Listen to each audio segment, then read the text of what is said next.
IT వాళ్ళకి jobs కోసం LinkedIn ఉన్నట్టుగానే ఫిలిం ఎంతూజియాస్ట్ కి ఒక సెపరేట్ ప్లాట్ఫామ్ ఉందనే విషయం మీకు తెలుసా? దాని పేరే పిచ్ బ్లూ.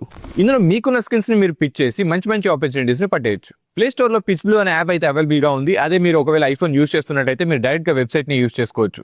ఈ పిచ్ బ్లూ అనే యాప్ ని ఇన్స్టాల్ చేసుకున్న తర్వాత మీ ఫోన్ నంబర్ తో రిజిస్టర్ అయ్యి మీ డీటెయిల్స్ తో ఒక ప్రొఫైల్ ని క్రియేట్ చేసుకోండి. ఆ తర్వాత యాప్ ని ఓపెన్ చేస్తే మీకు ప్లస్ ఐకాన్ ఒకటి కనిపిస్తుంది. ఆ ఐకాన్ మీద క్లిక్ చేసి ఒకవేళ మీ దగ్గర ఉన్న ఐడియాస్ ని మీరు పిచ్ చేయాలి అనుకుంటే పిచ్ అనే ఆప్షన్ ని సెలెక్ట్ చేసుకోండి. అదే మీరు వేరే వాళ్ళని ఎవరైనా హైర్ చేసుకోవాలి అనుకుంటే హైర్ అనే ఆప్షన్ మీద క్లిక్ చేసి వాళ్ళు అడిగిన కొన్ని డీటెయిల్స్ ఫిల్ చేసి ఒక పోస్ట్ చేస్తే చాలు. ఆ పోస్ట్ ని చూసిన వాళ్ళు ఇంట్రెస్ట్ ఉంటే డైరెక్ట్ గా యాప్ లోనే మీతోటి ఇంటరాక్ట్ అవుతారు. అలా యాప్ లోనే అప్రోచ్ అయ్యి వాళ్ళ వర్క్స్ మీతో షేర్ చేసుకున్న తర్వాత ఆ వర్క్స్ మీకు నచ్చితే వాళ్ళతో కలిసి వర్క్ చేసుకోవచ్చు. సో ఈ యాప్ లో మీకు డైరెక్ట్ ఇంటరాక్షన్ ఉంటుంది, no third person involved. And ఈ యాప్ లో ఇంకో హైలైట్ ఏంటి అంటే మన ఇంట్లో మనం రెగ్యులర్ గా చూసే కొన్ని ప్లేసెస్ లో ఇక్కడ ఫోటో షూట్ చేస్తే బాగుంటుంది, ఇక్కడ వీడియో షూట్ చేస్తే బాగుంటుంది అనుకుంటాం కదా, అలాంటి లొకేషన్స్ ఫోటోస్ తీసి కూడా పెట్టొచ్చు. ఆ ఫోటోస్ లో ఉండే లొకేషన్స్ ఎవరైనా ఫిల్మ్ మేకర్స్ కి నచ్చితే దానికి మనం చెప్పే రెంట్ ని పే చేసి ఆ లొకేషన్స్ లో షూట్ కూడా చేసుకోవచ్చు. మీకు కానీ లేదా మీ ఫ్రెండ్స్ లో ఎవరికైనా కానీ ఫిల్మ్ మేకింగ్ అంటే ఇంట్రెస్ట్ ఉంటే వాళ్ళకి యాప్ గురించి తెలిసేలాగా ఈ వీడియోని వెంటనే షేర్ చేయండి. ఫిల్మ్ మేకర్స్ కోసం ఇలాంటి యాప్ అయితే ఎక్కడ లేదు. So don't wait for the opportunities, create them.